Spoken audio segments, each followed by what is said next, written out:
Welcome to Resource PNG. The Papua LNG project stands as the next big development for the LNG industry in Papua New Guinea.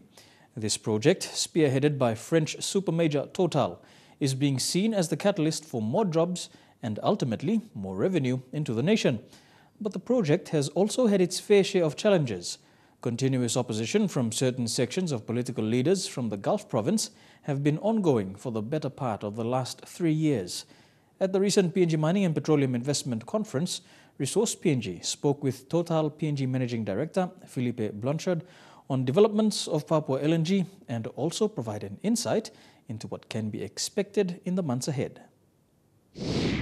Tonight on the show, we have Mr. Phillipe Blanchard from TOTAL. Welcome to the show, sir. Thank you. How are you? Fine, thank you.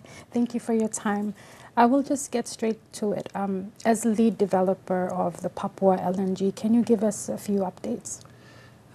Yes, we are over the year 2016. We engaged on several fronts for the project. The first one being to finalize the appraisal program, and we have a fourth appraisal well ongoing until 7, and we hope that it will be completed beginning of the year 2017.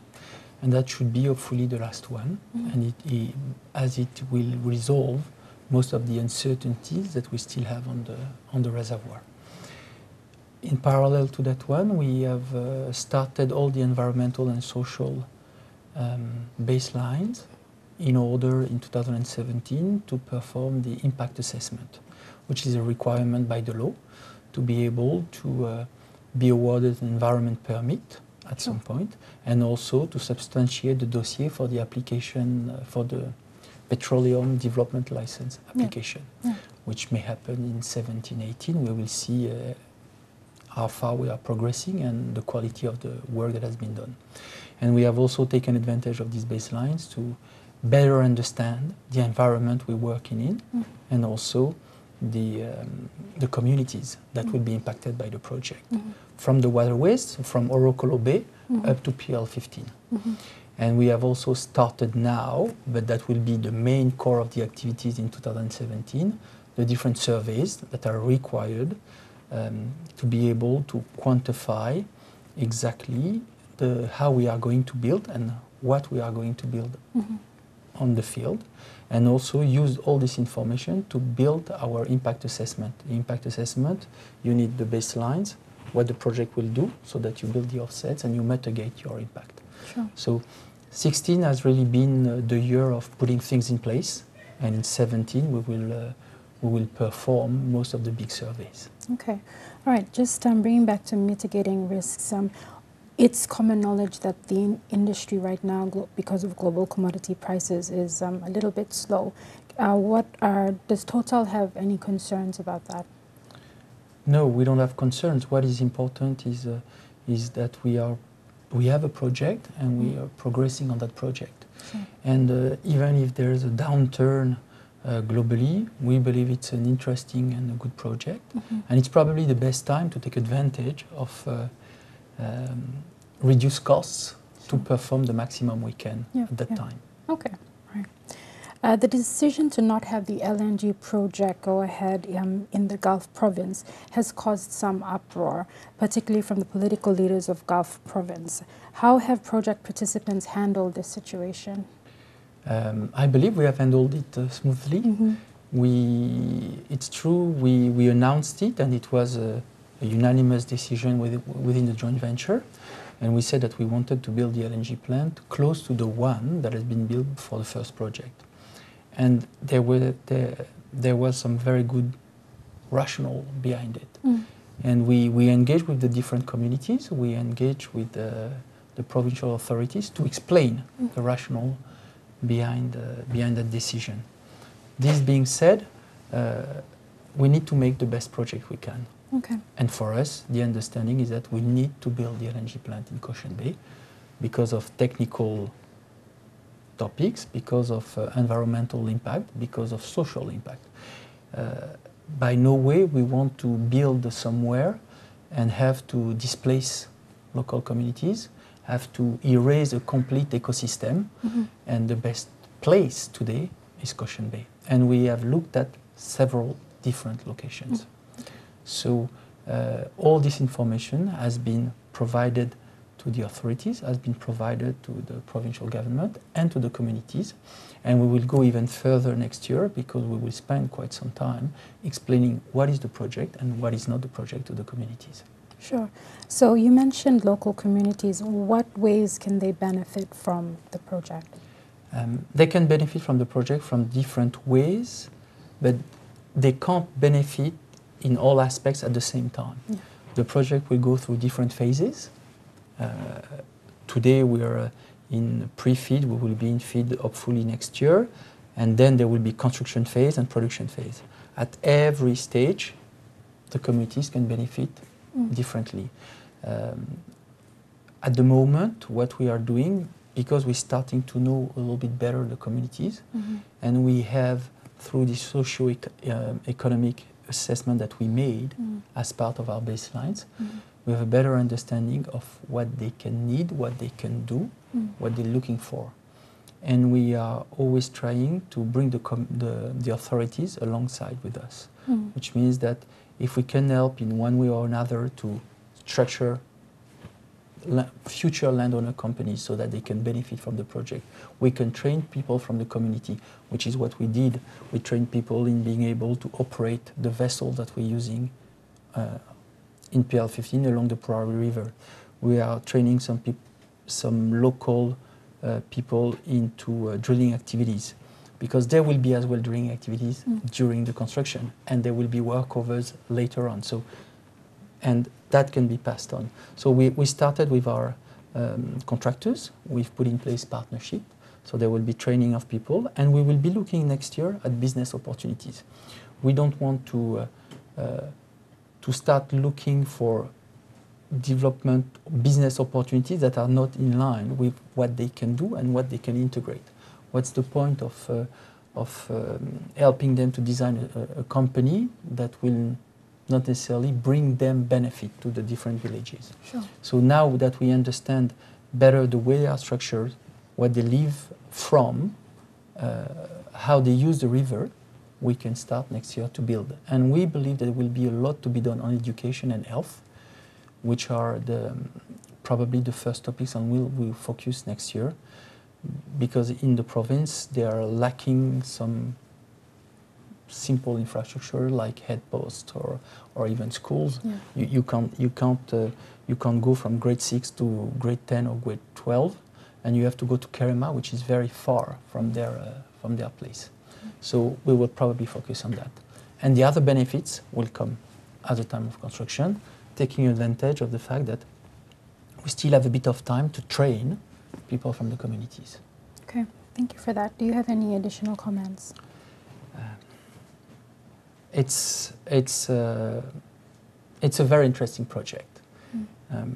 And what I've said as well to people from the industry in Papua New Guinea is that it is very rewarding to be in this kind of project, because you have to handle so many challenges at the same time. Sure. And they are all very well intertwined, which making it an opportunity of a lifetime. Okay. Thank you. Thank you, Mr. Blanchard, for your time. You're watching Resource PNG. After the break, an update on the Frieda project.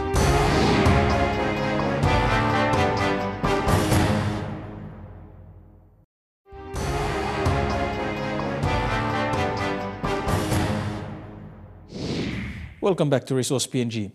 2016 signaled a milestone for the development of Frieda River Gold Project, with its developer, Pernost, submitting a special mine lease application to the state. This in turn has triggered a series of activities by various state actors in assessing the application, which will determine whether this project gets off the ground. Resource PNG spoke with Dr. Fred Hess of Pernost. And on Resource PNG, we have the pleasure of having the Managing Director of Pernost, Mr. Fred Hess, join us to speak about the developments on Frieda River. Mr. Hess, welcome. Now, 2016 has been a big year for Frieda River Project. You submitted your SML application. Have you been happy with the response from the state agencies so far? Yes, it's just going back to the beginning of the year. It was a lot of work to complete the feasibility study, which forms the heart of the SML application. and I'm very proud of the document that was produced there. We've now passed that on to the government, the Mineral Resources Authority, and they're now working their way through it. And the initial feedback, and I was speaking to the Managing Director of the MRA today, and he was very positive on the content, and we're looking very forward to receiving the detailed feedback on the document. All right. Now, Frieda River, in the media there has been some concerns raised about landowners over the environmental impacts. I know you've done your research and you've offered some alternatives. Are you able to share those with us? Well, yes. One of the things that's still outstanding but will be completed before the end of this year is our environmental impact statement. In that we address a lot of the issues that have been raised as concern by landholders. And particularly the issues have been related to downstream of the operation, the Sepik River communities. There's some 300,000 plus people that are down there. And we recognise the importance of the Sepik River to their ongoing livelihood and the importance of not doing anything that disturbs their livelihood. So environmental considerations have been very important for us in terms of developing our solutions to waste disposal, tailings disposal issues. And I think in terms of what we have come up with in the feasibility study and what is addressed in detail in the environmental impact statement, I think we've addressed all of those concerns. Now, the project has a unique waste management system, a tailings dam that'll be used as a potential hydro source as well. Why was this approach taken and how cost effective is this measure? Is it safe as well? We believe so, and essentially where we've sited our waste storage facility where we'll be storing, as I say, tailings and mining waste underwater, that catchment is a very large catchment. It receives a lot of rainfall, and because of the height of the embankment that's required to store all of those tailings, it became obvious to us that you could generate hydroelectricity, and so we've combined the two options together, and certainly from a feasibility study level it looks like it's quite a viable solution. And so I think what we are trying to do is to generate electricity and actually provide some environmental outcomes as well, and bringing the two together into what I think is a unique solution. Mr. Hurst, Frieda River has been touted as the next big development in mining in PNG, investment of over $6 billion. What can these benefits bring to the local communities? Let me start by saying jobs, jobs and more jobs. The opportunity for companies to also provide goods and services are also very large, and it will be local landholders, I think Sepik River communities, and in fact all of PNG will have to contribute because of the scale of the project. All right. Over the next 12 months, where would you like to see progress on Frieda? I think it's going to be challenging to see progress while we have an election campaign being fought out. And the reality is I think we need to see the certainty of a new government being formed to basically finalise all of the negotiations with landholders and indeed with the company going forward. So I suppose my hope is that we see the elections run smoothly, and that'll allow us then to resolve all of the outstanding approvals and permitting issues with Frieda River Project. Now there has been some talk about proposed changes to the Mining Act. Would these in any way delay the project? I think while they're only proposed changes, it's appropriate not to comment on them, whether they will have an impact or not. I think what's important and what the Prime Minister has said yesterday is that there are no changes that will be implemented ahead of the election, and we'll wait and see what the new government policy is after the election, and I think we'll base our decisions around what happens with the new government policy at that point in time. Current low world metal prices, have they in any way affected progress on Frieda? Because of the long-term nature of the development at Frieda River, and because we have not finished the permitting, the current metal price environment isn't impacting what we're doing at present. When we have finished the permitting and the approvals, and we are looking to get financial investment decision, that's when it will be very important what the outlook for copper looks like. And our view is that towards the end of this decade, the outlook will improve. All right. And any final words from Panost? We remain very committed to Frieda River Project. It is a major project, and as I discussed in my presentation today, it does have risks and it does have rewards, but I think it's the sort of project that is a nation-building project for Papua New Guinea, and so we're very committed to trying to advance it into production. So certainly exciting times ahead for the development of Frieda River. There are indeed. On that note, Mr. Hess, thank you so much for joining us on Resource PNG. Thank you. Up next, Hidden Valley and their operations going forward.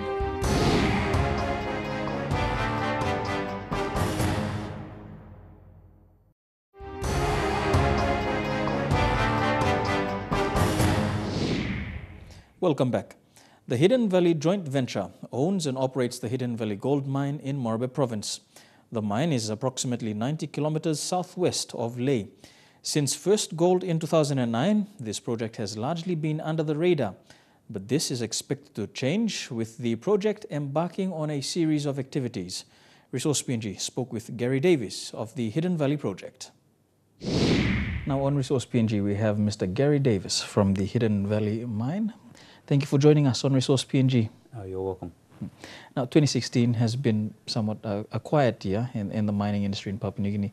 Hidden Valley, what has the project concentrated on over the past 12 months? Well, interestingly enough, it's been a very exciting year for Hidden Valley. We managed to complete mining of our main pit in earlier May this year, and then the owners went into strategic options review, and the result of that was that there's been a recent change in ownership. So it's actually very exciting times in 2016 for Hidden Valley. Has it been easier having just the one operator looking after the project, or?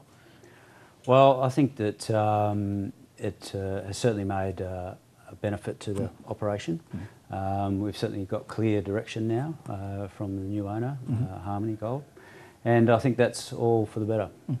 Given low world metal prices, has the mine been forced to cut back on any jobs at all within its operations? Over the last year, there has been some reductions in employee numbers. But not so much from the gold price, but off the back of the business wanting a direction. But now that we have this direction and Harmony's made a commitment to reinvest in the mine, we've actually been recruiting more employees. In fact, we just about completed recruitment of an additional 200 operators. Okay. Now, national content is a big part of operations within the mining industry. Have any community engagement programs been affected at all over the past 12 months? We've been able to maintain our existing CSR projects, particularly in the local communities. So we have a good relationship with our communities, focused around health, education and training, particularly around items like coffee and cocoa. So this year we've trained over 30 village birth attendants, and I think that that's had a very good impact in our local community. All right. Now, just provide a brief overview of the project itself, its expected mine life. So the new plan for Hidden Valley now is to go back into stage 5 and 6. What this does is open up the reserves of the mine, about 1.2 million ounces over the next 7 years. And we're currently in the process of ramping up our production in terms of mining in order to get access back to the ore body. And we would expect that to occur in the next 12 to 18 months. All right. Now, with the passing of the 2017 national budget, there has been a lot of talk of the effects of the additional profits tax and interest withholding tax as well. As a developer within the mining industry, what is your view on this?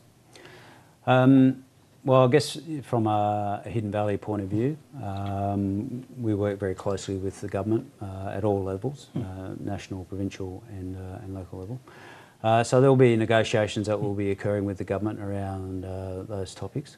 From my point of view, we're focused on the operations at Hidden Valley. So what we're keen to do is to make sure that we can get the ramp up completed, get to a steady state of operation and do what we do best, and that's produce gold. Over the next 12 months, what will be the main focus for Hidden Valley? The next 12 months, our focus will be on ramping up, getting new equipment on site and working, keeping the employees focused on doing a good job. And we look forward to being able to continue to contribute to the PNG economy. I think that's important, and in particular to our local communities and other stakeholders that have an interest in Hidden Valley. On that note, Mr. Davies, thank you so much for joining us on Resource PNG. You're more than welcome. Thank you. And that brings us to the end of this episode of Resource PNG.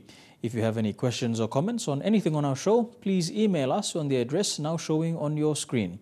For industry updates, you can check out our Facebook page as well as follow our Twitter account.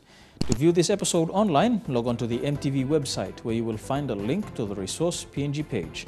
From the Resource PNG team, enjoy your viewing. We'll see you again same time next week. Until then, it's bye for now.